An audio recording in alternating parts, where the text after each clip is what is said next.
Hello my dear students, welcome to Magnet Brains. मैं हूं आपका maths mentor Rahul and good morning, good afternoon, good evening. जब भी आप ये सेशन देख रहे हैं, एंजॉय कर रहे हैं, तो जैसा कि आपको पता है, जैसा कि आपको ब्रेकिंग न्यूज पता है कि हम लोग जो है यहाँ पे हैं, क्या कर रहे हैं, एनटीएससी की हमारी तैयारी कर रहे हैं बाय सेशन। तो अब तक हम 2 सेशन ले कर चुके हैं कंप्लीट, जहां पे हमने क्या पढ़ा है, जहां पे हमने नंबर सिस्टम नामक टॉपिक से, जो कि आपके क्लास 8th 9th 10th में अक्सर प्रथम चैप्टर होता है, उससे संबंधित जितने पॉसिबल टॉपिक्स आपके आ सकते हैं एग्जाम में एनटीएससी में, दैट इज राष्ट्रीय प्रतिभा खोज परीक्षा जो है हमारी, उसमें आ सकते हैं, उसको हमने कवर कर लिया है 2 सेशंस में।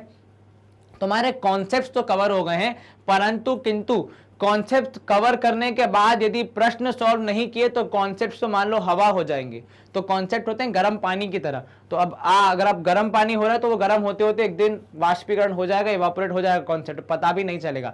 तो अब आपको क्या करना पड़ेगा, आपको सवाल सॉल्व करने रूपक ढक्कन लगाना पड़ेगा उस बर्तन पे, ताकि पानी उबल ना जाए। तो ठीक उसी तरीके से हम भी क्या करेंगे, यहाँ पे हम जो है लगातार अब सवाल सॉल्व करने का प्रयास करेंगे, ताकि जो भी कॉन्सेप्ट हमने पढ़े हैं उनका रिवीजन करके आसानी से हम देख सकेंगे कैसे प्रश्न हमारे परीक्षा में आ सकते हैं। तो शुरू करते हैं हम अपना सिलसिला। पहला प्रश्न लेंगे, आप भी दोनों आ जाइए। नमस्ते, प्रणाम, स्वागत है आपका। चलिए, इनका स्वागत हो गया, आपका स्वागत हो गया। अब चलिए प्रश्न का स्वागत करते हैं। पहला प्रश्न है हमारा, आपको -71.625 जो हमारी वैल्यू है, कितनी, -71.625, इसका रैशनल फॉर्म बताना है। क्या बताना है, rational form. Sir rational form का मतलब क्या होता है, बिल्कुल बता रहे हैं। रैशनल फॉर्म का मतलब होता है आपको P/Q फॉर्म चाहिए। चलिए इसका P/Q फॉर्म ढूंढने का प्रयास करते हैं। तो ये था -71.625। मैं यदि इस पॉइंट को हटा देना चाहूं, यदि मैं इस पॉइंट को गायब करना चाहूं, तो मुझे क्या करना पड़ेगा। सर ऐसे इरेजर से गायब हो जाएगा, मैथ्स के हिसाब से भाई इरेज थोड़ी करना है। सर डेसिमल के बाद 3 संख्याएं, कितनी, 1 2 3। तो जब ऊपर से आपने 3 संख्या का धक्का मारा है डेसिमल को, तो उसका बदला कौन लेगा, उसका बदला डिनोमिनेटर में लिया जाएगा। किस तरीके से, कुछ इस तरीके से। क्या किया हमने डिनोमिनेटर में 1 2 3 जीरोस लगा दिए, क्योंकि हमने ऊपर डेसिमल को 3 प्लेस से शिफ्ट किया था। यदि हम ऊपर डेसिमल को 2 प्लेस से शिफ्ट करते तो नीचे 2 प्लेस लगाते। यदि डेसिमल को ऊपर 4 प्लेस से शिफ्ट करते तो हम 4 नीचे लगाते। तो इस तरह का डांस मैं अब और नहीं करूंगा, अब हम सवाल पे ध्यान देंगे। तो देखिए यहाँ पे -71.625, माइनस को अलग रहने दो बाहर। अब इन दोनों को देखो, कुछ कैंसल वैंसल हो सकता है, तो बिल्कुल करने का प्रयास कीजिए। 5 से कैंसिल करेंगे हम, तो 5 1 जा 5, 5 4 जा 20, 5 3 जा 15, 5 2 जा 10 और 5 5 जा 25। और नीचे 5 2 जा 10, तो 200। फिर से 5 से कैंसिल करेंगे तो ये हो जाएगा कितना, ये हो जाएगा 5 2 जा 10, ठीक है, 5 8 जा 40, है ना। उसके बाद फिर कितना, 3 बच रहा है, तो 3 तो नहीं हो पाएगा, तो 0 नहीं, हाँ 0। उसके बाद 5 5 जा 25, ठीक है, सही किया है सर। एक बार दोबारा, चलिए 5 2 जा 10, कितना बचा, 43, तो 5 8 जा 40, 32 है, तो 5 6 जा 30 और 5 5 25, सॉरी, तो 2 8 6 5, और नीचे आ जाएगा 5 4 जा 20।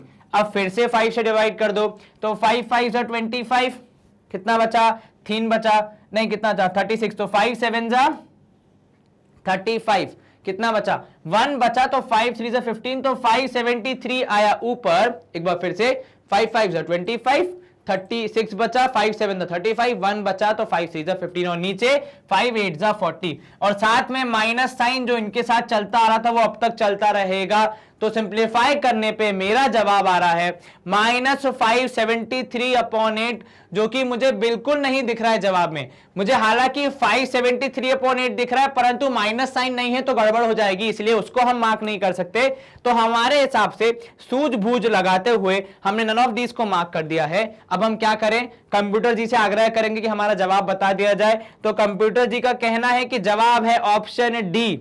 तो एकदम नजदीकी जवाब मिला है और दिल को मिली है प्रसन्नता, क्योंकि पहला ही सवाल हमारा हो गया है सही। तो इसी के साथ हम करेंगे स्क्रीन को क्लियर।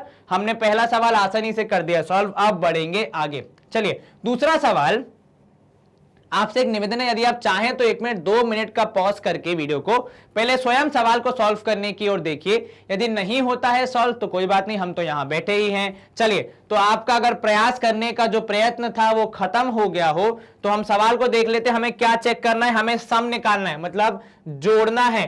किसको? फेस वैल्यू को और प्लेस वैल्यू को। ये हमने पढ़ा है, ये हमें ज्ञात है कि फेस वैल्यू और प्लेस वैल्यू क्या होती है। फेस वैल्यू मतलब वो नंबर की डिजिट की असल वैल्यू, ठीक है, और प्लेस वैल्यू मतलब किसी स्थान पर होने की वजह से उसकी वैल्यू, ठीक है। अब एग्जांपल के तौर पे यहां पे जो हमारा सवाल है, हमें किस पे ध्यान देना है? नंबर 7 पे। 7 कहां है? बीच में।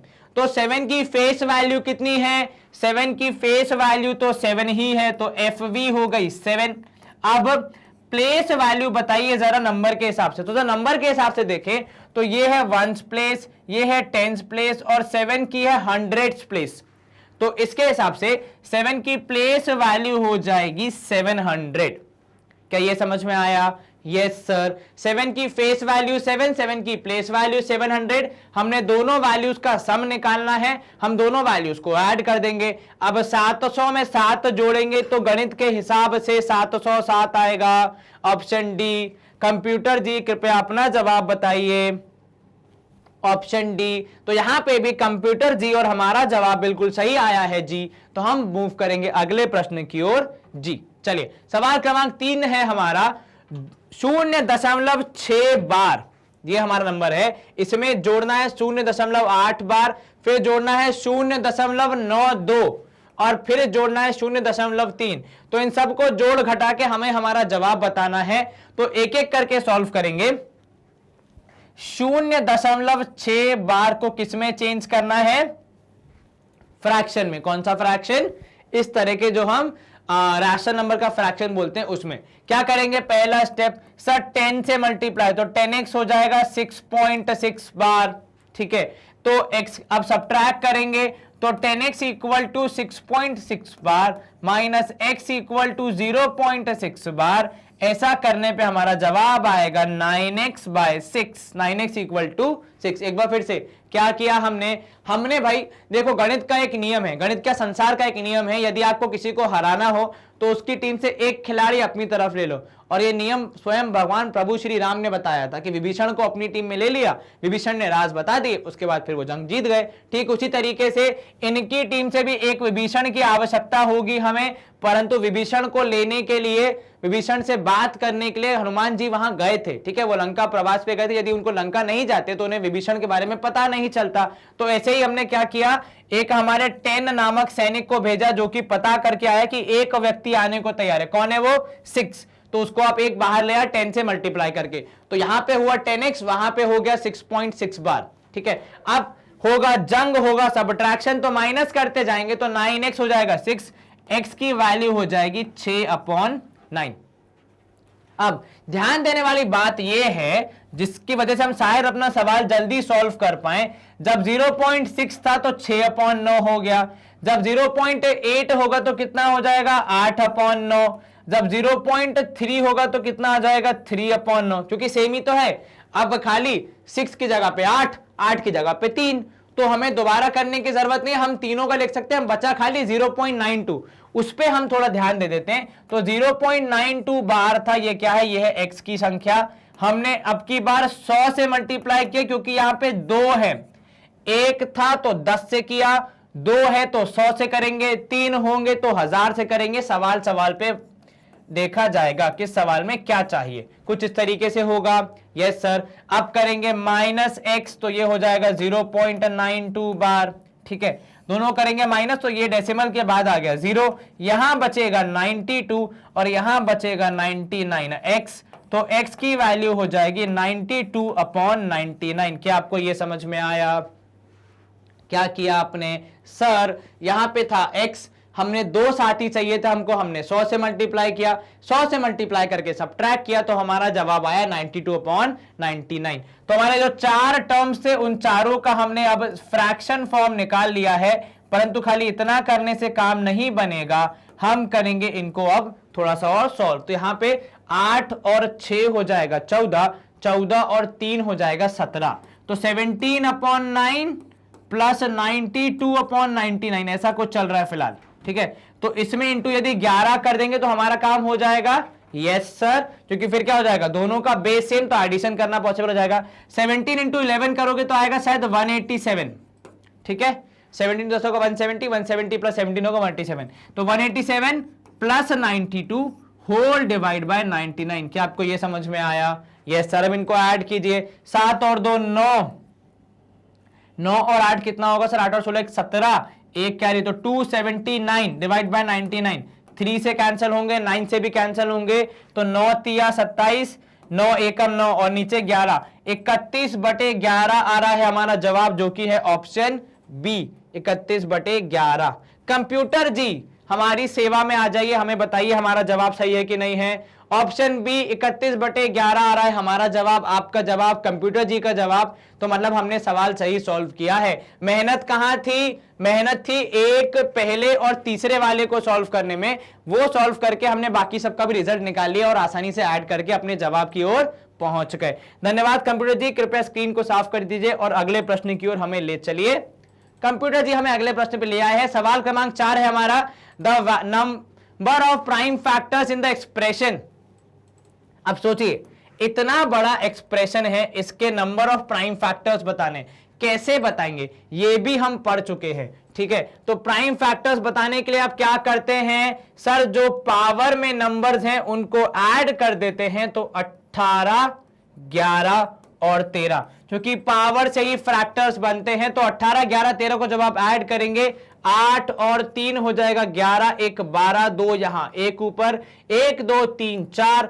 गणपति की जय जयकार, ऐसा नहीं बोलना है, यहां पे ऐड करना है 1 2 3 4, तो 42 आ जाएगा आपका आंसर। परंतु किंतु यहां पे आप कर रहे हैं छोटी सी गलती, और गलती ये है कि यहां पे हमने जब ये 6 और 18 को हमने पढ़ा, तो ये 6 है, ये 7 है, ये 9 है।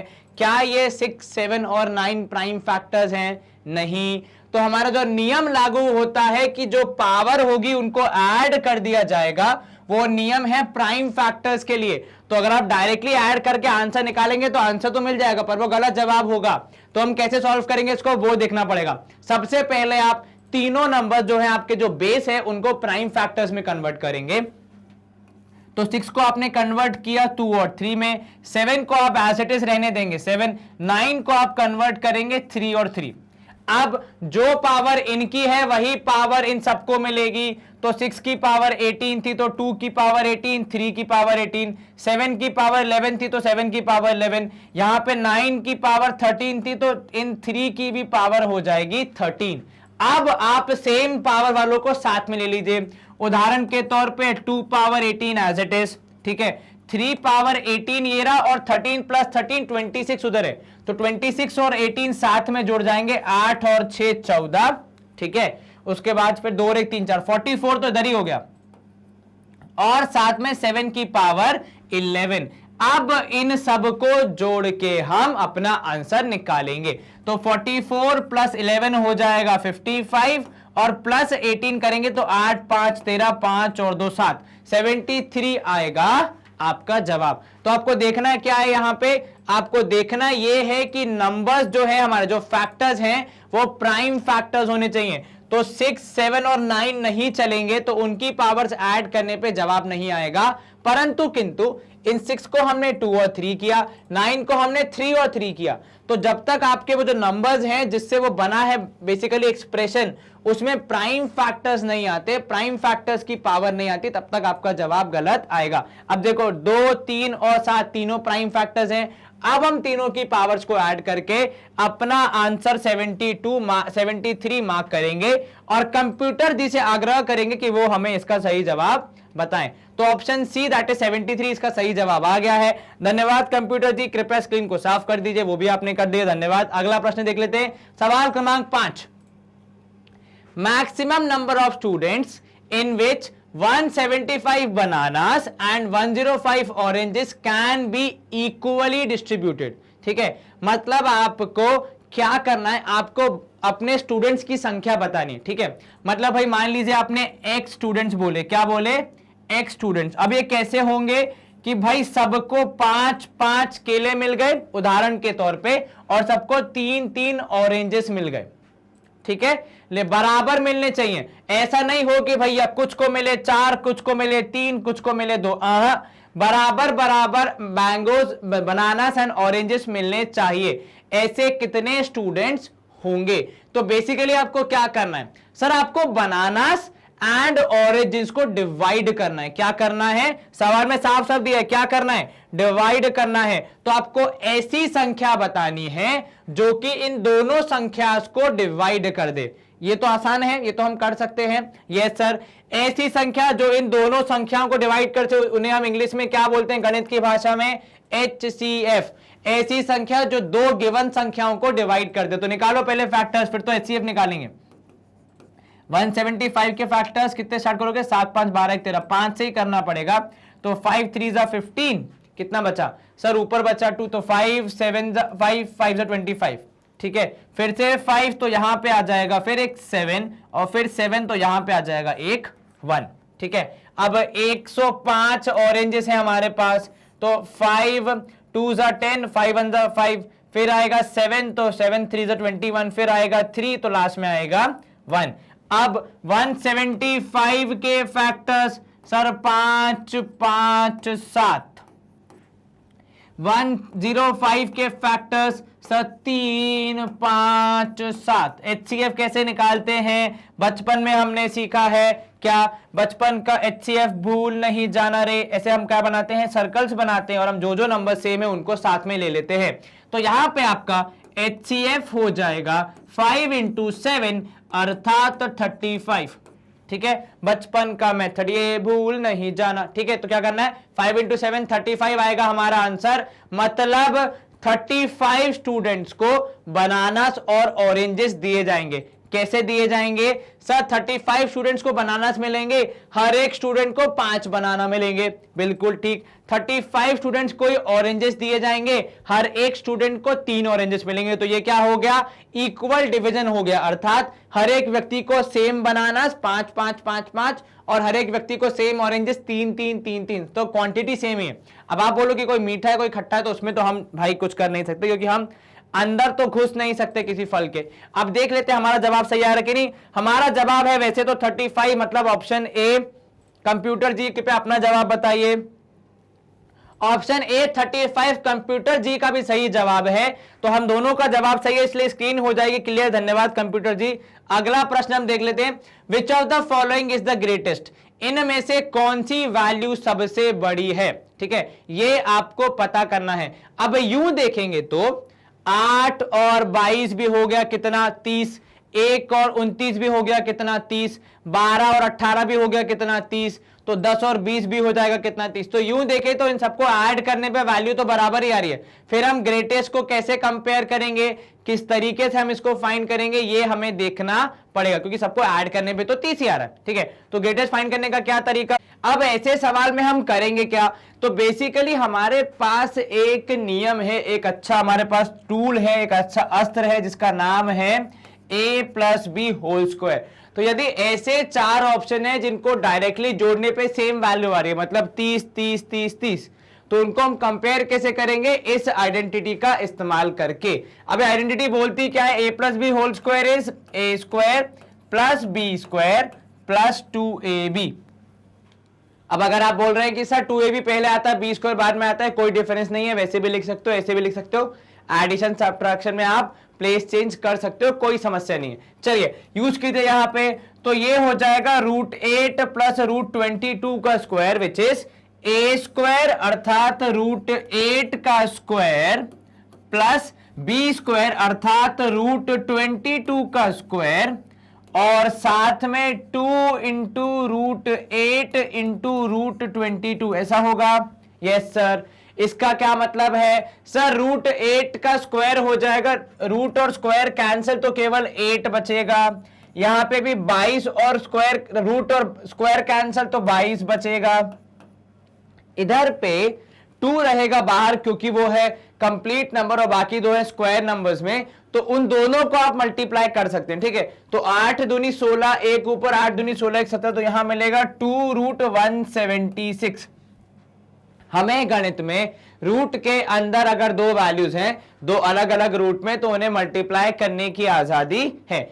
एडिशन करने की आजादी नहीं है, इसलिए यहां पे आप ऐड नहीं कर रहे हैं, पर मल्टीप्लाई करना अलाउड है। इसी तरीके से ये जब 8 और 22 जुड़ जाएंगे, ऐड हो जाएंगे, तो कितना बचेगा सर? 8 और 22 हो जाएगा 30, तो इसका जवाब होगा 30 प्लस 2 रूट 76, 176। अगले वाले के लिए भी सेम प्रोसेस, तो रूट 1 का स्क्वायर प्लस रूट 29 का square plus 2 into root 1 into root 29। अगर मैं डायरेक्ट आंसर लिख दूं तो इन दोनों को जोड़ने पे हो जाएगा 30, और ये जुड़ेगा तो साथ में हो जाएगा 2 रूट 29। क्या आपको ये समझ में आया? ऐसे ही अगला वाला 12 18, तो कितना हो जाएगा सर? 12 और 18 हो जाएगा 30, और साथ में 2 इंटू रूट 12 इंटू 18। मैं अंदर लिख रहा हूं, इसे मल्टीप्लाई करके आंसर लिखना है अपन को, ठीक है? तो 12 इंटू 18 करोगे, जहां तक मुझे पता यह आएगा 30 plus 2 root 216, if I am not wrong, है ना? एक बार चेक करके देखो, बिना कैलकुलेटर के, सब दिख रहा है यहां से। कैलकुलेटर का यूज करोगे गलत बात होगी, क्योंकि भाई साहब एग्जाम में नहीं मिलता, एग्जाम में तो खुद से ही करना पड़ेगा, और अभी प्रैक्टिस करोगे तभी वहां कर पाओगे, ठीक है? चलो अब लास्ट में एक और कर लेते हैं भाई, क्योंकि तीसरा ऑप्शन बी है, तो 20 और 10 वैसे ही 30 हो गया, और साथ में 2 इंटू 10 इंटू 20 हो जाएगा रूट 200। 10 इंटू 20 कितना होगा? 200। चलो अगर आप अब देखें तो शुरू का जो वैल्यू है 30 30 30 30 चारों में सेम है, परंतु रूट के अंदर जितनी बड़ी वैल्यू होगी उसका स्क्वायर रूट भी उतना बड़ा आएगा। उदाहरण के तौर पे रूट 16 का स्क्वायर रूट और रूट 9 का स्क्वायर रूट कौन बड़ा है? रूट 16। तो यहां पे भी अगर आप रूट्स में कंपेयर करेंगे तो जो ऑप्शन सी है हमारा, रूट 12 प्लस रूट 18, वहां पे आपको सबसे अधिक वैल्यू मिल रही है, तो वो होना चाहिए हमारा सही जवाब। बस स्क्रीन करते हैं क्लियर, मार्क करते हैं ऑप्शन सी को, और चेक करते हैं, कंप्यूटर जी से पूछते हैं, कंप्यूटर जी, जी हाँ जवाब सी है, रंग हो गया है हरा, और हमारी खुशी का नहीं रहा है ठिकाना, ठीक है? क्या किया हमने इसमें? तो इस सवाल में हमने किसका उपयोग किया था? इस सवाल में हमने a plus B whole square का उपयोग करके अपने जवाब का पता लगाया। चलिए आगे बढ़ते हैं हम अगले प्रश्न की तरफ। अब सवाल क्रमांक 7 है हमारा, the value of root 42 plus root 42 plus root 42 कितने बार? बहुत बार करना है, ऐसे इनफाइनिटी तक करना है। किधर तक? इन्फिनिटी तक, ये इंपॉर्टेंट है।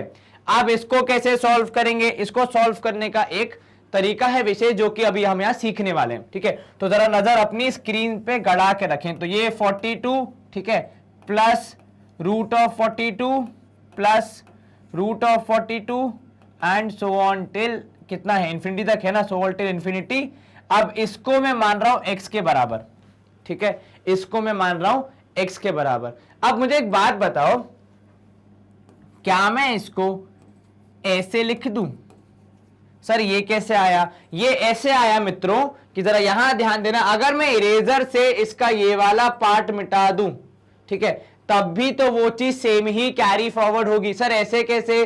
क्योंकि भाई साहब ये इंफिनिटी तक जा रहा है, खत्म ही नहीं हो रहा है, तो उसमें से अगर आप एक कम कर देंगे तो भी बचा हुआ पार्ट तो सेम ही रहेगा। ऐसे यहां पे भी अगर मैं इतने पूरे को x के बराबर लिख दूं तो कोई समस्या नहीं आनी चाहिए। क्या किया हमने? हमने बेसिकली, क्योंकि ये चीज इन्फिनिटी जा रही है, मतलब खत्म ही नहीं हो रही है, तो उसमें से अगर एक को आप हटा भी दोगे तो भी कुछ फर्क नहीं पड़ेगा। समंदर में से अगर एक बाल्टी पानी निकाल के घर ले जाओगे तो समंदर मना नहीं करेगा कि नहीं क्यों लेके जा रहे हो, मेरे पास पानी कम है, बहुत पानी उसके पास। ऐसे ही ये भी समंदर है वैल्यूज का, तो एक वैल्यू निकाल लोगे तो कुछ फर्क नहीं पड़ेगा, वैसी की वैसी ही रहेंगी सारी वैल्यूज। तो यहां पे भी हम वही कर रहे हैं, जो हमने गायब किया था उसको हम वापस ले आए हैं, ठीक है?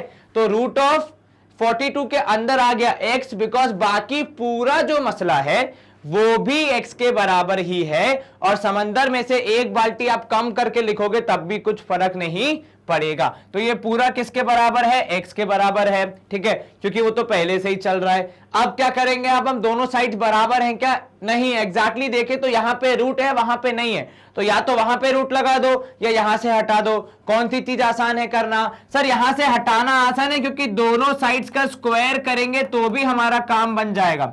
बिल्कुल ठीक, बिल्कुल ठीक, दोनों साइड्स का स्क्वायर कर दिया आपने, क्योंकि गणित में नियम है भाई, दोनों साइड सेम चीज करोगे तो कोई आपत्ति नहीं है। तो यहां आपको मिल रहा है 42 प्लस एक्स, और यहां आपको मिल रहा है एक्स स्क्वायर। अब तो इसको सॉल्व करना आसान है। क्या चाहिए आपको? अब हम लिखेंगे X square minus 42 minus X should be equal to 0। ये कैसे हुआ? ये ऐसे हुआ कि मैंने इन दोनों को 42 और एक्स को उस तरफ भेज दिया।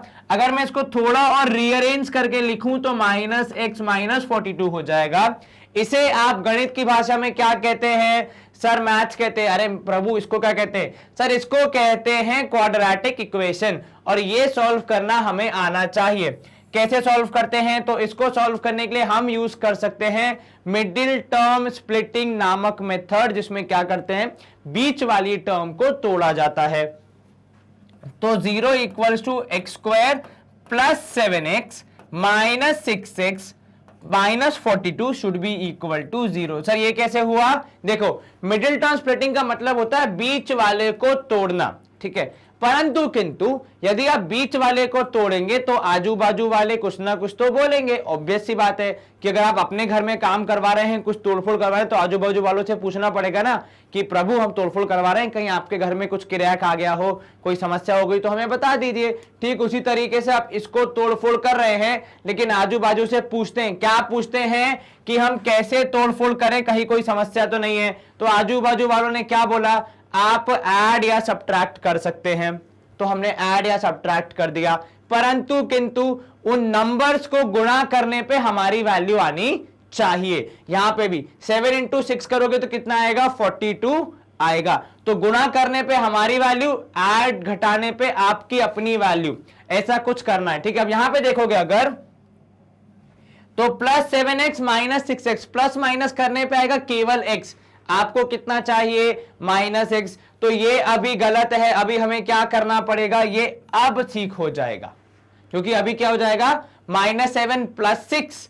तो माइनस 7 प्लस 6 करोगे तो आएगा माइनस एक्स। मतलब तोड़फोड़ में भी साइन का ध्यान रखना है। साइन की जरा सी गलती और आपके मार्क्स में मारेगी पलटी, ठीक है। तो साइन की गलती नहीं करना है बिल्कुल भी। तो माइनस 42 था वो वही है, माइनस एक्स को तोड़ा, माइनस 7 प्लस 6। अब हम क्या करेंगे? अब हम पहले दोनों में से एक चीज को निकालेंगे कॉमन, दूसरे दोनों में से भी एक चीज को निकालेंगे कॉमन। मैंने क्या निकाला? पहले दोनों में से x कॉमन निकाला, तो x निकाल दिया कॉमन, तो x बच गया, माइनस का माइनस बच गया। 7x था तो 7 रह जाएगा, x क्योंकि कॉमन है इसलिए बाहर आ जाएगा। उस तरफ 6 कॉमन लिया तो x रह गया, और 42 में से 6 जाएगा, तो डिवाइड करोगे तो बचेगा कितना? 7 बचेगा। अब इसको जब हम खत्म करेंगे तो ये हो जाएगा x minus 7 x plus 6 should be equal to 0। अब दो चीजों को गुणा करने पे शून्य आ रहा है, ठीक है। सोचने वाली बात यह है कि इसको या तो ये भी 0 हो सकता है या तो ये भी 0 हो सकता है। क्यों भाई साहब? क्योंकि सर 2 इंटू 0 करोगे तब भी 0 आएगा, 0 इंटू 2 करोगे तब भी 0 आएगा। तो दोनों में से कौन सी वैल्यू 0 है अभी मैं देख के नहीं बोल सकता, इसलिए मैं दोनों को 0 के बराबर रख दूंगा ताकि मैं अपने x की वैल्यू पता कर सकूं। तो x माइनस 7 आ गया 0, x इक्वल टू आ जाएगा 7, यहां पे भी x प्लस 6 इक्वल टू 0, तो x आ जाएगा माइनस 6। अब यहां ध्यान देना, x की दो वैल्यू आई, या तो 7 या फिर माइनस 6, ठीक है। अब माइनस 6 वैल्यू क्यों नहीं हो सकती? क्योंकि यहां पे आप स्क्वायर में पॉजिटिव नंबर्स को ऐड कर रहे हैं, और पॉजिटिव नंबर्स को ऐड करने पे नेगेटिव नंबर तो नहीं आ सकता, ठीक है। तो आंसर क्या होगा? 7। अगर आपको ये क्वाड्रेटिक इक्वेशन के सॉल्यूशंस पे विस्तृत जानकारी चाहिए तो हमारे मैग्नेट ब्रेन्स के चैनल पे इसके वीडियोस हैं, आप प्लीज जाके उन्हें देख सकते हैं, आपको क्लैरिटी और मिल जाएगी। अभी मेरे पास समय थोड़ा कम रह जाता है, इसलिए मैं क्षमा चाहूंगा आपसे कि मैं और डिटेल में नहीं एक्सप्लेन कर सकता, ठीक है। परंतु किंतु हमारे पास चैनल में वीडियोस हैं, आप जाके देखिए, कोई दिक्कत नहीं है, वहां पे आपको आसानी से सब चीजें समझ में आ जाएंगी। हम इस बात का ध्यान रखते हैं। चलिए, ऑप्शन ए मार्क कर दिया हमने 7 एज आर आंसर। एक बार कंप्यूटर जी से पूछ लेते हैं उनका जवाब क्या आ रहा है। उनका जवाब भी ए आ रहा है 7, मतलब हमारा उनका जवाब ठीक है। हम करेंगे स्क्रीन को क्लियर और कंप्यूटर जी से अनुरोध करेंगे आगे बढ़ने के लिए। अब सवाल क्रमांक 8, 1/4.103 इज इक्वल टू 0.2437। ये कुछ वैल्यू दी है हमें और इसकी मदद से, ठीक है, तो इसकी मदद से हमें किसकी वैल्यू निकालनी है? इसकी वैल्यू निकालनी है, ठीक है। तो ये हमें गिवन है और नीचे वाले के बारे में पता करना है, कोई समस्या नहीं है। जरा ध्यान दो सवाल पे, क्या बोल रहा है, 1/0.12341003 ऐसा कुछ है। Yes sir. अब जरा मुझे एक बात बताओ, हमने शुरू कहां से किया था? सर सवाल में हमने शुरू किया था यहां से और खत्म करना है यहां पे, तो हम उल्टा चले जाए इस बार, मतलब पहले यहां से यहां जाते हैं फिर देखते हैं क्या होता है। ठीक है, चलिए अब जरा ध्यान देना, इधर डेसिमल के बाद 4 कहां है, तो 1 2 3 चौथी प्लेस पे। ठीक है, और यहां पे कहां है, डेसिमल के एक पहले। अब जरा मुझे एक बात बताओ, अगर मैं इसको 10 से मल्टीप्लाई करूं तो क्या होगा? सर अगर आप इसको 10 से मल्टीप्लाई करेंगे तो ऊपर आ जाएगा 10 और नीचे आ जाएगा 1 0 आगे, तो जो 3 जीरो से वो हो जाएंगे 2 और 4 1 0 3 हो जाएगा। ठीक है, यस सर। अगर मैं इसको 100 से मल्टीप्लाई कर दूं तो क्या हो जाएगा? सर डेसिमल और शिफ्ट होकर एक की जगह 2 प्लेस से आगे आ जाएगा, तो ये पहले से 1 0, उसके बाद 2 जीरोस और 0 4 1 3 ऐसा कुछ दिखेगा। ठीक है, अगर मैं इसमें 2 और जीरोस लगा दूं, ठीक है, तो क्या हो जाएगा? तो सर होगा ये कि 2 आपने लगाया 1 2 3 4 जीरोस, तो डेसिमल भी शिफ्ट होगा 4 प्लेसेस से, तो 1 2 3 4 प्लेसेस, तो 0 1 पहले से था, 3 हम और लेके आए, 1 आ गया 4, फिर आ गया दशमलव और 1 0 3, अर्थात इसको मैं यहां पे क्या लिख सकता हूं, 4.103। परंतु किंतु अगर मैंने नीचे कुछ चेंज किया है तो ऊपर भी 1 × 10,000 हो जाएगा, तो वो कुछ इस तरीके से दिखेगा। या फिर मैं इसको अगर ऐसे लिखूं तो ये कुछ इस तरीके से दिखेगा।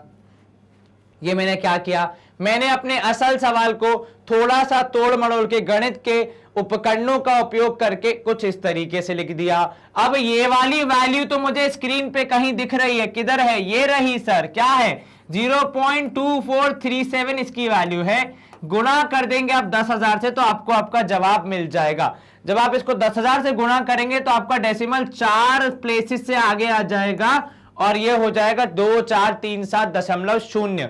4 प्लेसेस से आगे क्यों? क्योंकि आप 10 की पावर से कितने जीरोस वाली, 1 2 3 4, अगर आप 4 जीरो से मल्टीप्लाई करेंगे तब 10,000 से मल्टीप्लाई करेंगे तो डेसिमल 4 प्लेस से शिफ्ट हो जाएगा, कुछ इस प्रकार। तो हमारा जवाब होना चाहिए 2437.0। दशमलव 0 है तो दशमलव की जरूरत नहीं है क्योंकि अब हमारा नंबर वैसा बन गया है, परफेक्ट नंबर टाइप का, नेचुरल नंबर टाइप का, तो हम दशमलव लिखने की जरूरत नहीं है। तो हमारे गणित के हिसाब से, हमारे मेथड के हिसाब से ऑप्शन ए आना चाहिए आंसर। क्या किया आपने, एक बार फिर से देख लें, डेसिमल 4 प्लेस से शिफ्ट करना था, नीचे शिफ्ट किया तो ऊपर भी हो गया, उसके बाद आपने मल्टीप्लाई करके अपना आंसर निकाल दिया है। कंप्यूटर जी कृपया जवाब बताइए। ऑप्शन ए है ग्रीन रंग का जो कह रहा है ऑप्शन ए सही है, हमने भी वही बोला है ऑप्शन ए, मतलब हमारा और इनका जवाब ठीक है। कॉन्ग्रेचुलेशंस आपको भी। चलिए आगे बढ़ते हैं, सवाल क्रमांक 9 है हमारा, the last digit of the number 1076976, मतलब पावर में 976 है। अब क्या पूछ रहा है, लास्ट डिजिट। अच्छा एक बात बताओ, अगर हमें मान लीजिए कोई एक व्यक्ति है मनोहर शर्मा, ठीक है, उसके बारे में जानकारी चाहिए, तो क्या हम रजत गुप्ता से पूछेंगे?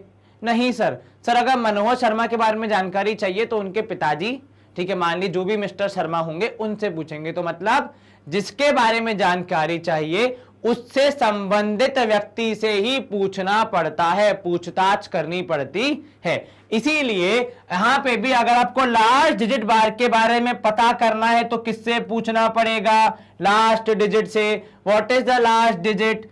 6। अब जरा इसकी पावर देखिए, ठीक है सर, यदि 6 की कोई भी पावर होती है तो लास्ट डिजिट सेम ही रहती है। मतलब सर 6 की पावर 1 इज 6, 6 की पावर 2 36, तो लास्ट डिजिट 6, 6 की पावर 3 तो हो जाएगा 216, मतलब लास्ट डिजिट 6, 6 की पावर 4 करेंगे तब भी लास्ट डिजिट 6 ही आती है। इसी प्रकार 6 की कितनी भी बड़ी पावर हो, कितनी भी बड़ी पावर हो, उसकी लास्ट डिजिट हमेशा 6 ही रहती है। तो 6 के बारे में एक बात अच्छी ये होती है कि कितनी भी बड़ी पावर हो, लास्ट डिजिट हमेशा 6 ही रहती है, तो इसलिए ऑप्शन सी को हम कर देंगे मार्क। कंप्यूटर जी कृपया जवाब बताइए। जी हाँ, ऑप्शन सी हमारा सही जवाब दिख रहा है, तो इसको करके मार्क हम करेंगे, स्क्रीन को क्लियर और मूव करेंगे अगले प्रश्न की ओर। सवाल क्रमांक 10 है हमारा, the sixth power of an even number will always with end with. ठीक है, चलो यहां देखो क्या बोल रहा है आपसे, सिक्स्थ पावर, ठीक है, ऑफ एन इवन नंबर। तो प्रभु यहां पे इवन नंबर बोला है, कौन सा इवन नंबर वो नहीं, तो आपको सारे चेक करने पड़ेंगे। कौन कौन से सर, 2 4 6 8 0। ठीक है, यदि इनसे कोई नंबर एंड हो रहा है तो उसकी इवन पावर क्या हो जाए, उसकी एंड डिजिट निकालना क्या होगा, आसान हो जाए, क्योंकि यही है इवन नंबर्स। इसके अलावा कुछ और होता है क्या, नहीं सर, इसके अलावा तो कोई और वैल्यू होने पे इवन नहीं होता। अब बात करते हैं सिक्स्थ पावर की। देखो सबसे पहले जीरो का केस लेंगे, तो जीरो की कोई सी भी पावर हो, अर्थात किसी नंबर के एंड में जीरो हो और कोई सी भी पावर हो, 60वीं 50वीं 100वीं, या फिर केवल सिक्स्थ पावर वो जीरो ही रहता है। 10 की पावर 6, जितने भी जीरोस आएंगे लास्ट में 6 आएगा, लास्ट में 0 आएगा। 20 की पावर 6, कितना भी बड़ा नंबर हो लास्ट में 0 ही आएगा। ऐसे ही 6 के केस में कोई सी भी पावर हो लास्ट में 6 ही आता है। बचे क्या अब 2 4 और 8 बचे, तो पहले 2 की साइकिल देख लेते हैं। तो 2 की साइकिल होती है 2 power 1 is 2, 2 power 2 is 4, 2 power 3 is 8 और 2 पावर 4 इज 16। तो मैं लास्ट में केवल 6 लिख रहा हूं। ठीक है, अब आपको पूरा ही देखना है, तो 2 पावर 5 हो जाता है 32, तो केवल 2, 2 पावर 6 हो जाएगा लास्ट में कितना 4, 2 पावर 6 ऐसे होता है 64।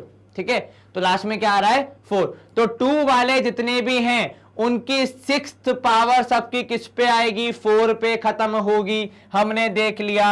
अब चाहे वो केवल 2 हो, 32 हो, 42 हो, 52 हो, 82 हो, 92 हो, कोई फर्क नहीं पड़ता, क्योंकि लास्ट में 2 पे खत्म हो रहा है। तो जो 2 का लास्ट डिजिट है वही उन सब का लास्ट डिजिट होगा।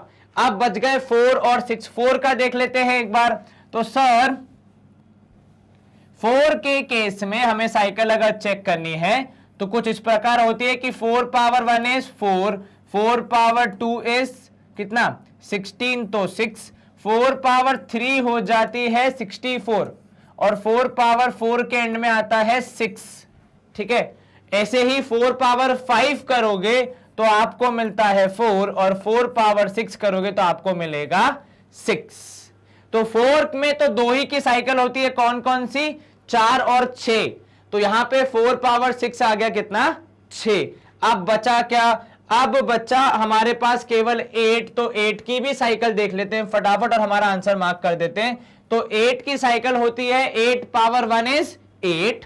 ठीक है, 8 पावर 1 इज 8, 8 पावर 2 कितना होता है 64, तो 4, 8 पावर 3 होता है 512, तो 2, 8 पावर 4 होता है 8 दूनी 16, तो 6 आएगा, कितना आएगा 6। 8 पावर 4 कितना होगा 8 2 16, हाँ ठीक है 6 आएगा लास्ट में। 8 पावर 5 हो जाएगा वापस कितना 8 और 8 पावर 6 हो जाएगा 4। तो यहां पे हमारे पास आया 4 6 6 4 0, अर्थात या तो 4 हो सकती है, या तो 0 हो सकती है, या फिर 6 हो सकती है। तो जैसा कि हम अपने ऑप्शंस में देख सकते हैं, ऑप्शन डी इन सबको लेके चल रहा है, मतलब 0 को भी, 4 को भी, 6 को भी। तो ये हमारा जवाब होना चाहिए। जी हां, हरा रंग हो गया यहाँ पे ऑप्शन डी के लिए, तो मतलब हमारा जवाब सही है। हम करेंगे स्क्रीन को क्लियर। कंप्यूटर जी का धन्यवाद। अगला जवाब सवाल हम देख लेते हैं। If 32x 32x is divisible by 9, the value of x is, एक 3 डिजिट नंबर है बेसिकली, सवाल में वो बोल रहा है कि एक 3 डिजिट नंबर है 3 इधर क्या है 3 2 और तीसरी डिजिट है x, आपको वो पता लगानी है। ठीक है, अब बोल रहा है कि यह नंबर 9 से डिविजिबल है। अब 9 से डिविजिबल है मतलब 9 का डिविजिबिलिटी रूल फॉलो कर रहा होगा। Yes sir, what is the 9 का डिविजिबिलिटी रूल, कि सर यदि नंबर्स को जोड़ने पे आने वाला जवाब 9 से डिविजिबल है, आने वाला जवाब 9 से डिविजिबल है तो आप कहते हो कि नंबर 9 से डिविजिबल होगा। क्या? यदि संख्याओं को जोड़ने पे जो आंसर आ रहा है वो 9 से डिविजिबल है तो मतलब नंबर 9 से डिविजिबल होगा। तो संख्या को जोड़ने पे क्या आना चाहिए? सर 9 ले लें। हाँ, क्योंकि अगर आप इसको 9 से ज्यादा लेंगे तो नंबर ही चेंज हो जाएगा। अभी मैं एग्जांपल बता रहा हूं कैसे। अभी अगर इसको सॉल्व करोगे x की वैल्यू आएगी 4। सर लेकिन आपने 9 ही क्यों लिया? क्योंकि भाई साहब 18 भी डिविजिबल है, 27 भी डिविजिबल है, 36 भी डिविजिबल है। बिल्कुल ठीक, आपने बिल्कुल सही कहा कि भाई साहब 18 डिविजिबल है। जोड़ के देख लो 18। चलो तो भाई 18 डिविजिबल है 9 से, और 9 का डिविजिबिलिटी रूल क्या कहता है कि यदि डिजिट्स को ऐड करने पे जो नंबर आ रहा है वो 9 से डिविजिबल है तो नंबर डिविजिबल होगा। बिल्कुल ठीक कहा आपने। 18 से करके देख लो। सर 32 में से 5 गए, 18 में से 5 गए तो कितना बचेगा? सर 8 5 13। तो x की वैल्यू आप कह रहे हैं 13, परंतु किंतु प्रभु ये 3 डिजिट नंबर है। पहली चीज, अगर आप इसको ऐसे लिखते हैं तो ये हो जाएगा 3213। तो आपने 3 डिजिट नंबर को 4 डिजिट बना दिया, अलाउड नहीं है। दूसरा, अगर आप बोल रहे हैं कि ये हम कैरी कर देंगे तो भाई साहब ये हो जाएगा 32 और 13, तो नंबर हो जाएगा 333। और ये करना आपको अलाउड है क्या? नहीं सर, हम नंबर को चेंज नहीं कर सकते, हम केवल x में जवाब भर सकते हैं। तो 9 is the smallest number which is fitting all the conditions. 9 सबसे छोटा नंबर है जो कि सारी कंडीशन को फुलफिल कर रहा है। ठीक है, तो x की वैल्यू कितनी? सर x की वैल्यू आएगी 4। तो हमारा जवाब होना चाहिए ऑप्शन बी। तो हम करेंगे ऑप्शन बी को मार्क और देखते हैं कंप्यूटर जी का जवाब सेम है क्या। सर ऑप्शन बी 4 है कंप्यूटर जी का जवाब। तो हमारा असल नंबर क्या था? 324, 324। थोड़ा खाते पीते घर का इसलिए अच्छा फिटफाट है। तो ये लो 324। अब ठीक है? Yes sir. चलिए बढ़िया। इसी के साथ स्क्रीन होती है क्लियर। कंप्यूटर जी ने जवाब बता दिया था। अगला प्रश्न देखते हैं। सवाल क्रमांक 12 है हमारा। किसके बारे में? यूनिट डिजिट के बारे में। किसके बारे में? Unit digit. ठीक है, ऑफ किसका? 3 की पावर 82। ठीक है, क्या बोला आपने? 3 की पावर है 82। तो पहले हम 3 की साइकिल देख लेते हैं एक बार। तो 3 की साइकिल कैसी होती है? सर 3 पावर 1 होता है 3। बिल्कुल ठीक। 3 पावर 2 होता है 9। बिल्कुल ठीक। 3 पावर 3 होता है 27, पर लास्ट डिजिट होती है 7। बिल्कुल ठीक। 3 पावर 4 होता है सर 81, तो लास्ट डिजिट होती है 1, इसलिए यहां पे 80 नहीं आएगा 1। ठीक है, बिल्कुल ठीक। और 3 पावर 5 आप जैसे ही निकालने जाएंगे वो हो जाता है 243, मतलब साइकिल होने लगती है यहां पे रिपीट। तो जब आप साइकिल को ध्यान से देखेंगे, साइकिल 4-4 में बट रही है। ठीक है, मतलब पावर जो है हमारी वो 4 के बाद रिपीट होती है। तो यहां पे भी 82 डिवाइड बाय 4 हो जाएगा। ठीक है, 82 डिवाइड बाय 4 कितना होगा? सर 4 जितना डिवाइड हो गया। ठीक है, जो रिमाइंडर बचेगा उसको पकड़ना। ठीक है सर, 80 डिवाइड हो जाएगा, रिमाइंडर बचेगा 2। क्या बचेगा? रिमाइंडर। रिमाइंडर बचेगा 2, मतलब सेकेंड पावर। तो ये बेसिकली पता है क्या हो गया? ये हो गया कि 80 को भूल जाओ, अभी केवल जो 2 रिमेनिंग पावर है उस पर ध्यान रखो, क्योंकि बाकी की साइकिल तो कंप्लीट हो गई। अब सेकेंड पावर क्या है? सर सेकेंड पावर है 9। तो 3 की power 82 would be having 9 as its last digit. क्या आपको यह समझ में आया? आपने डिवाइड करके रिमाइंडर निकाला, जितना रिमाइंडर बचा उतनी पोजीशन पे जाके पता कीजिए कि क्या है लास्ट डिजिट। जो उस पोजीशन पे लास्ट डिजिट है वही आपकी लास्ट डिजिट होगी। तो 3 की पावर 2 पे लास्ट डिजिट है 9, तो वही हमने पता लगा लिया 9। तो हमारे हिसाब से ऑप्शन हो रहा है बी। इसको करेंगे हम मार्क और पूछेंगे कंप्यूटर जी से। ऑप्शन बी है सही। चलिए यहां पे हम करते हैं स्क्रीन को क्लियर और मूव करते हैं अगले प्रश्न की ओर। सवाल क्रमांक 13, total number of factors of 40। Factors निकालने का हमने फॉर्मूला पढ़ा था, क्या था? सर पहले तो ये पता करना पड़ेगा कि इसके प्राइम फैक्टर्स कितने हैं। ठीक है, तो पहले वो पता करो। 2 तो यहां पे 20, फिर 2 तो यहां पे 10, फिर 2 तो यहां पे 5, फिर 5 तो यहां पे 1। ठीक है, तो हमने 40 को लिख दिया कितना? 2 पावर 3 इंटू 5 पावर 1। और फैक्टर्स चेक करने का क्या तरीका है सर, जितनी भी पावर है उसमें +1 करके मल्टीप्लाई कर दीजिए। तो 1 + 1 हो जाएगा कितना, 1 + 1 हो जाएगा 2। तो अब इनको कर देंगे हम मल्टीप्लाई, तो 3 और 1 4, 1 और 1 2, तो 4 2 हो जाएगा 8 फैक्टर्स होंगे किसके, 40 के। ऑप्शन सी है 8। आइए चेक कर लेते हैं क्या हमारा और कंप्यूटर जी का जवाब ठीक आ रहा है। जी हाँ, ऑप्शन सी 8 ही आएगा। क्या ट्रिक यूज की हमने, प्राइम फैक्टराइज करके पावर को चेक करना है। किसको चेक करना है, पावर को चेक करना है, और जो भी पावर है उसमें +1 करके उन सारी पावर्स को मल्टीप्लाई करना है। मान लीजिए यहां पे होता 3 की पावर 4, तो हम आगे मल्टीप्लाई करते 4 + 1, ठीक है, पर अब नहीं है तो नहीं कर रहे हैं, अगर होता तो कर देते। चलिए, आसान था ये सवाल, स्क्रीन करेंगे क्लियर और मूव करेंगे अगले प्रश्न की ओर।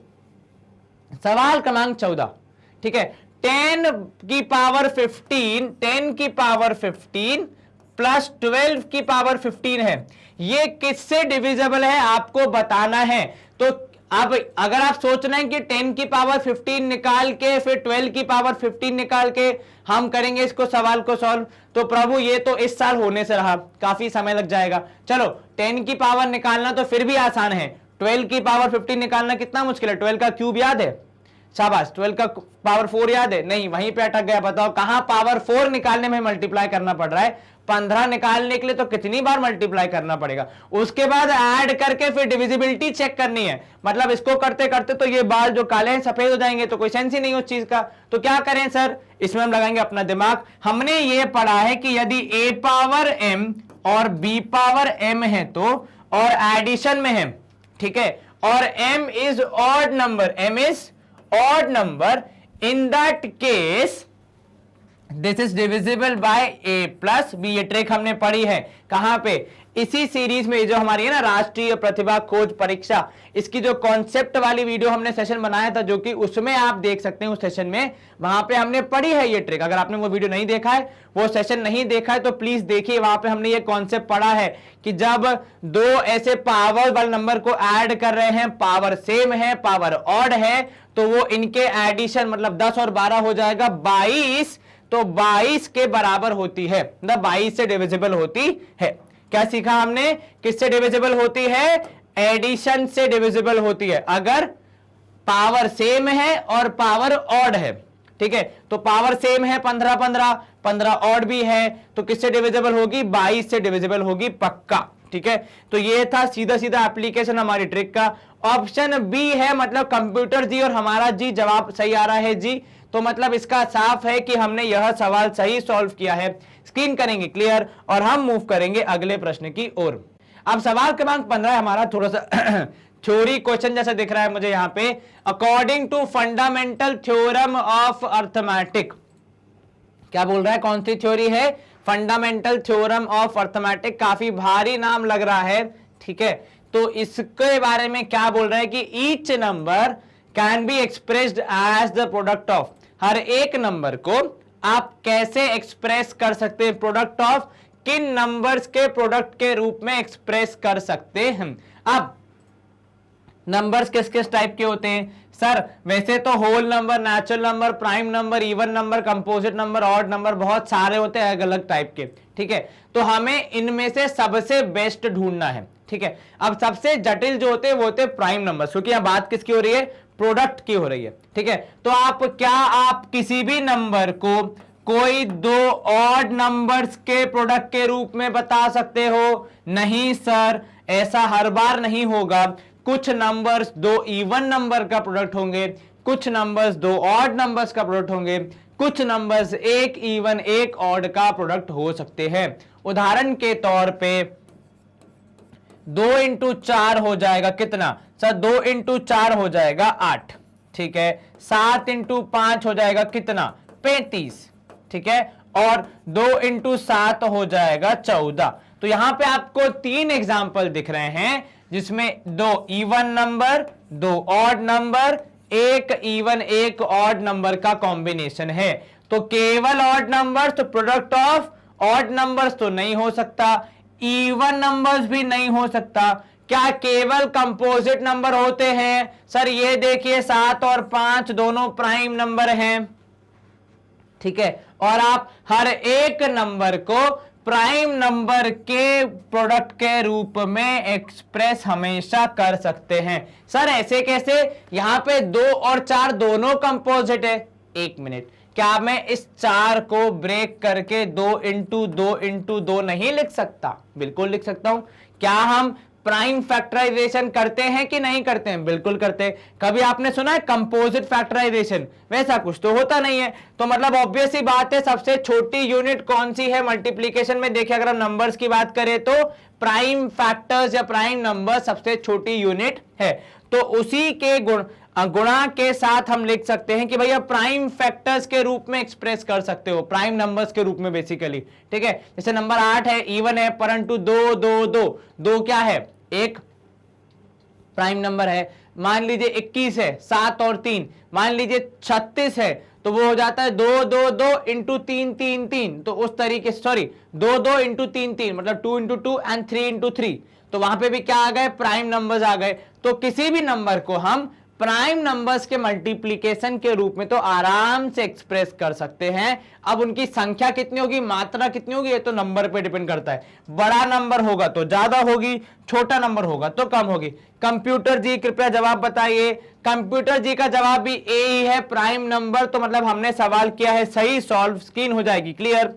हम मूव करेंगे अगले प्रश्न की ओर। सवाल क्रमांक 16 है हमारा, if sum of two numbers is 15, if sum of two numbers is 15 and their HCF is 5, ठीक है, the numbers can be।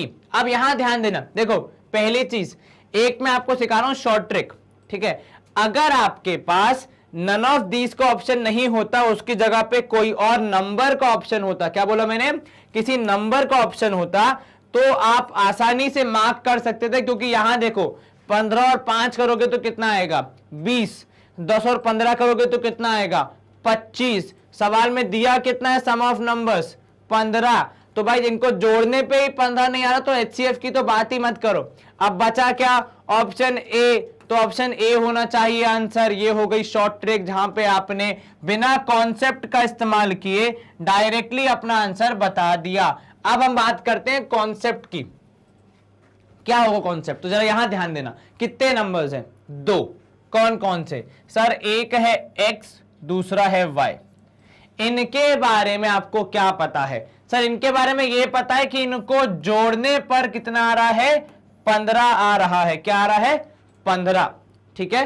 और इन दोनों का HCF है 5, मतलब x को 5 से डिवाइड कर सकते हैं और y को भी 5 से डिवाइड कर सकते हैं, ठीक है। तो अगर आप यूं देखें तो मैं x को लिख सकता हूं इक्वल टू 5a, क्योंकि अगर x को 5 से डिवाइड करने पे कुछ आ रहा है तो a आ सकता है, ठीक है। उसके बाद y को 5 से डिवाइड करने पे आएगा b।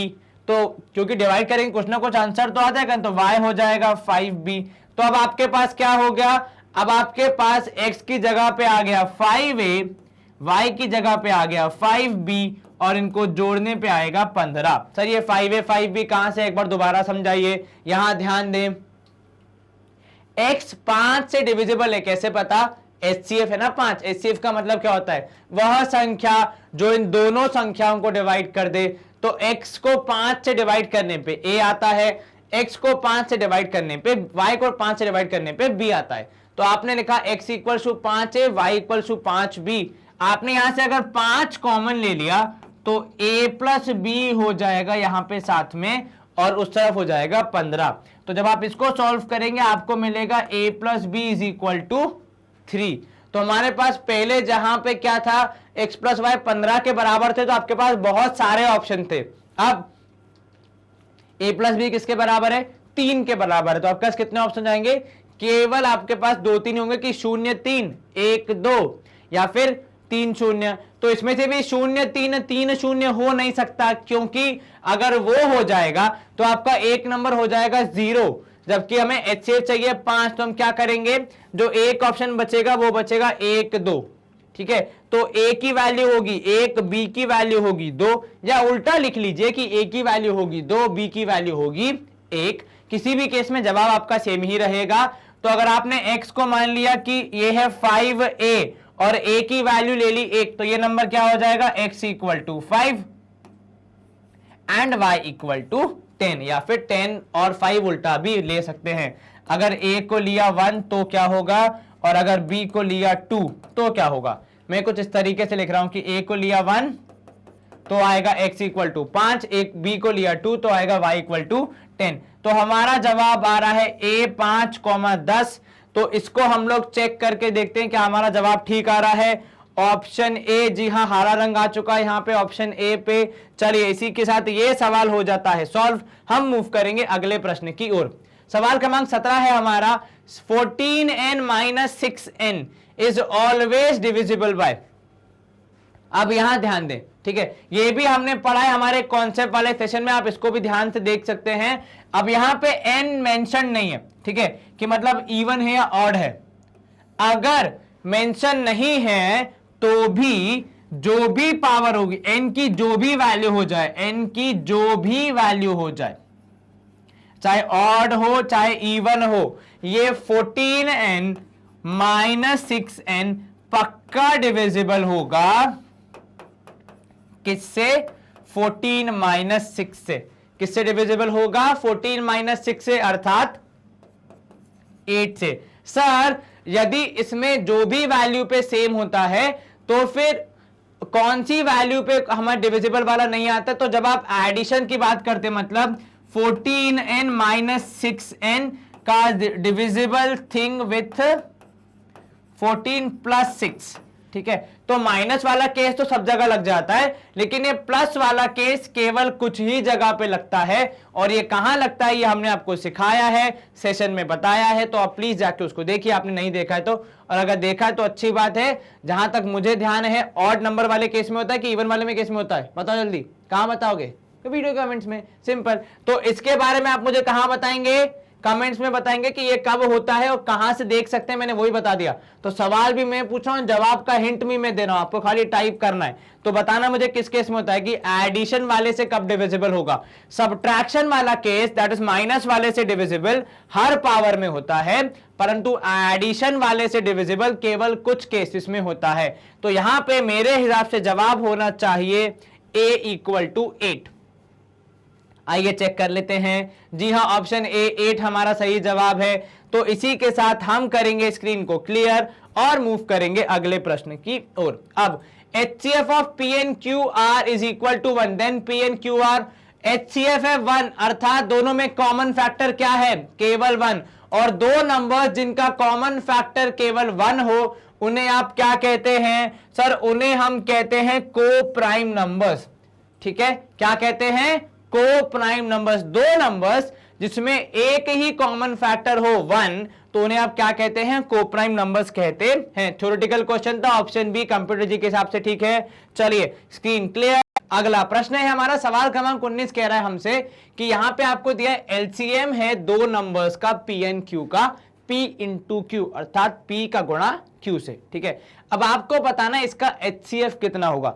जितनी जानकारी दी है उस हिसाब से बताना है। तो अब क्या करेंगे हम लोग, भाई हमने एक नियम पढ़ा है HCF LCM के बारे में कि HCF, ठीक है, और LCM जिसका भी आप निकाल रहे हैं उनको गुणा करने पर आता है नंबर्स के बराबर। क्या, HCF और LCM को गुणा करने पर, किसका HCF और किसका LCM, जिसका भी आप निकाल रहे हैं, तो सेम नंबर्स का HCF और उन्हीं सेम नंबर्स का LCM जो आता है, उन दोनों को जब आप गुणा कर देते हैं तो वो आता है आपकी असल संख्याओं के गुणा के बराबर। ये नियम हम पहले पढ़ चुके हैं। तो इसी नियम का इस्तेमाल करके, इसी नियम का उपयोग करके हम हमारा जवाब निकालेंगे। तो यहां पे देखिए आप, HCF तो एज इट इज रहेगा क्योंकि वो तो हमें पता लगाना है। LCM की वैल्यू लिख दी गई है P इंटू क्यू ऑलरेडी, और इधर पे भी P इंटू क्यू है। ठीक है, ये कैपिटल में था, इसको स्मॉल में लिख देते हैं, एक ही बात है, कोई डिफरेंस नहीं है। तो यहां पे क्योंकि सारी चीजें सेम है तो ये पी क्यू कैंसिल, तो क्या हो जाएगा सर HCF इक्वल टू 0। अरे प्रभु सब्ट्रैक्ट नहीं कर रहे हैं, डिवाइड कर रहे हैं, मतलब कैंसिल कर रहे हैं, मल्टीप्लीकेशन है। तो डिवाइड करने पे या मल्टीप्लीकेशन में कैंसिल करने पे आंसर कितना आता है, 1 आता है। 0 मत लिख देना, नहीं तो पता चला कि 0 लिख के आ गया और टीचर ने फिर नंबर दे दिया 0। तो इसका जवाब क्या होगा सर, इसका जवाब बहुत आसान होगा कि HCF है 1, तो ऑप्शन सी हम कर देंगे मार्क। चलिए देखते हैं कंप्यूटर जी क्या कहना चाह रहे हैं, उनका भी जवाब आ रहा है सी। धन्यवाद कंप्यूटर जी, सही जवाब आप हमें दे रहे हैं। अब 20वां सवाल है हमारा, इफ 3214A4, क्या 3214A4 नामक एक नंबर है, ठीक है, इज डिविजिबल बाय 4। तो ये जो पूरा नंबर है, जैसा कि सवाल में गिवन है, पूरा जो नंबर है ये क्या है, ये डिविजिबल है किससे, 4 से डिविजिबल है, तो डिविजिबल बाय 4, ठीक है। Then what is the possible values of A, मतलब ए की कितनी पॉसिबल वैल्यूज हो सकती हैं। अब यहां ध्यान देना, 3 2 1 4 A4 ये नंबर है आपका, ये किससे डिविजिबल है, 4 से।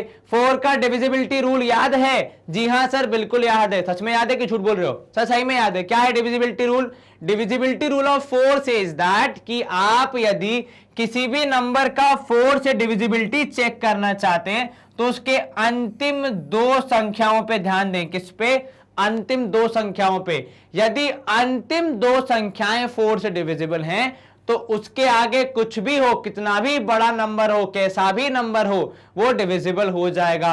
तो अर्थात हमें यहां पे क्या चेक करना पड़ेगा कि a की वो वैल्यूज रखनी है जो कि इसको A4 को 4 से डिविजिबल बना दे।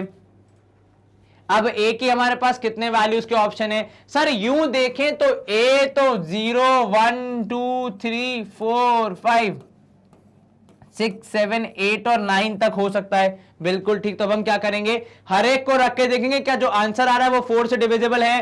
अब अगर आपने कहा 0 4, जी हां डिविजिबल है, तो a की वैल्यू 1 हो गई 0, ठीक है। अब आपने कहा 1 4, 1 4 क्या 4 से डिविजिबल है, नहीं सर नहीं है, तो a की वैल्यू 1 नहीं हो सकती। अब आपने कहा 2 4, 2 4 क्या 4 से डिविजिबल है, यस सर, तो a की वैल्यू 2 हो सकती है। आपने सोचा 3 4, तो 3 4 में डिविजिबल नहीं है 4 से, 34 डिविजिबल नहीं होता, इसलिए वो a की वैल्यू नहीं हो सकता। 4 4 बिल्कुल डिविजिबल है, तो ये भी हो जाएगा। 5 4 क्या 4 से डिविजिबल है, नहीं सर 4 से डिविजिबल नहीं है। 6 4 जी हां बिल्कुल डिविजिबल है, तो वो आप लिख देंगे 6। 7 4 7 4 भी 4 से डिविजिबल नहीं होगा। 8 4 बिल्कुल डिविजिबल होगा, तो आंसर आ जाएगा यहां पे 8, और 9 4 डिविजिबल नहीं है। तो हमने a की सारी पॉसिबल वैल्यूज के साथ हर एक कॉम्बिनेशन को चेक करके देख लिया कौन सा कॉम्बिनेशन बैठ रहा है। तो कितनी नंबर ऑफ हो गई possible values sir, 1 2 3 4 5 possible values आ गई हैं। तो आप यहां पे जवाब में मार्क करेंगे ऑप्शन सी 5 कि भाई a की 5 वैल्यूज पॉसिबल है, 0 2 4 6 8 जैसा कि हमने पता लगाया। तो इसी के साथ हमारा ये सवाल भी हो गया सॉल्व। कंप्यूटर जी से एक बार जवाब पूछ लेते हैं, ऑप्शन सी 5 आ रहा है सही जवाब, तो हमारा और उनका ऑप्शन सही है, मतलब कंप्यूटर जी और हम सही सवाल सॉल्व कर रहे थे, सही जवाब ला रहे थे। तो स्क्रीन करते हैं क्लियर, एंड मोस्ट प्रोबेबली ये हमारा टॉपिक के जितने क्वेश्चन थे वो हो रहे हैं यहाँ पे कवर। आपके लिए एक छोटा सा होमवर्क, मैं इस सेशन का जो हमारा लिंक है डिस्क्रिप्शन है, वहां पे आपके लिए होमवर्क के तौर पे DPQ अर्थात डेली प्रैक्टिस क्वेश्चन नामक एक शीट डालूंगा, जिसको आपको क्या करना है, डाउनलोड करना है, ठीक है। अगर डिस्क्रिप्शन में नहीं मिलती है तो हमारी ऐप से भी आप डाउनलोड कर सकते हैं। ऐप का लिंक आपको आसानी से पता चल जाएगा, वो भी यहां पे है डिस्क्रिप्शन में। तो या तो ऐप से डाउनलोड करो या फिर यहीं पर डलवा देंगे फिलहाल के लिए, तो यहां से डाउनलोड कर सकते हैं और उसको प्रैक्टिस करके आना है, ताकि हम जब अगले सेशन में हम कवर अप करेंगे और क्वेश्चंस को, तो आपके कॉन्सेप्ट और मजबूत होने चाहिए। चलिए एंड अब हम आगे बढ़ते हैं। तो हमें क्या पता चलता है कि भाई साहब शीट कहां से डाउनलोड हो सकती है, ऐप से भी या फिर वेबसाइट पे भी अपलोड हो जाएगी, तो वहां भी अपलोड करवा देंगे। तो वेबसाइट पे हमारी क्या होता है, वेबसाइट पे सिर्फ हमारे ऐसे शीट्स नहीं मिलती हैं, बल्कि आप अलग अलग क्लासेस का बहुत सारा कंटेंट यहां आसानी से पढ़ सकते हैं। यहाँ पे जैसे ही आप किसी क्लास के टैब पे क्लिक करते हैं, कुछ इस तरीके से आपको अलग अलग क्लासेस के अलग अलग सब्जेक्ट्स के हेड्स मिल जाते हैं। जहां पे आप वॉच नाउ के टैब पे क्लिक करेंगे किसी के भी, तो कुछ इस तरीके से आपको वीडियोस खुले हुए मिल जाते हैं। उदाहरण के तौर पे यहाँ पे क्लास 8 मैथ्स का हम लोग देख रहे हैं, तो यहाँ पे देखिए हमने चैप्टर वाइज उनको डिस्ट्रीब्यूट कर दिया ताकि आपको कहीं भी कोई समस्या नहीं आनी चाहिए। अब जब आप इनको चैप्टर वाइज देखते हैं तो हमने चैप्टर्स के अंदर भी इनको बाइफरकेट कर दिया है ताकि आपको कोई भी दिक्कत ना हो। आपको कॉन्सेप्ट पढ़ने, एग्जाम्पल देखने हैं या फिर एक्सरसाइज वाइज सॉल्व करना है तो वो सारे ऑप्शंस आपको मिल जाते हैं। इसके अलावा यहां पे जब आप किसी भी वीडियो के वॉच नाउ के टैब पे क्लिक करेंगे तो कुछ इस तरीके से वीडियो खुल जाते हैं, जहां पे आपको मोर वीडियोस के लिए एक अलग से बटन दिया गया है, नेक्स्ट वीडियो के लिए अलग से बटन दिया है, ताकि आपको स्मूथली पढ़ाई करने को मिले, कोई समस्या नहीं आनी चाहिए। ठीक है, अब इसके साथ साथ हम आ जाते हैं हमारे वीडियो के एंड की तरफ। तो इस सेशन में हमने क्या किया, बेसिकली इस सेशन में हमने अपना टाइम इन्वेस्ट किया कहां पे, जो हमने कॉन्सेप्ट पढ़े थे पिछले 2 सेशंस में उनको प्रैक्टिस करने के लिए। तो हमने अराउंड 20 सवालों को सॉल्व किया और अच्छे से सारे क्वेश्चंस को प्रैक्टिस किया।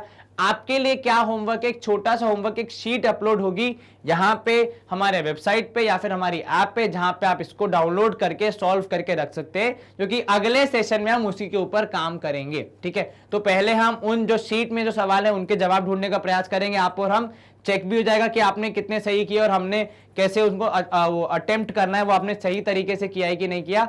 एंड देन हम आगे बढ़ेंगे कुछ और हाई लेवल क्वेश्चंस की तरफ। बाकी आपको पता है, वीडियो पसंद आए तो लाइक करें, चैनल को सब्सक्राइब करें एंड यस वीडियो को शेयर करें, क्योंकि ज्ञान बांटोगे तो ज्ञान बढ़ेगा। अपना ख्याल रखें, अच्छे से पढ़ाई करें, stay home, stay safe, take care, bye bye, good day.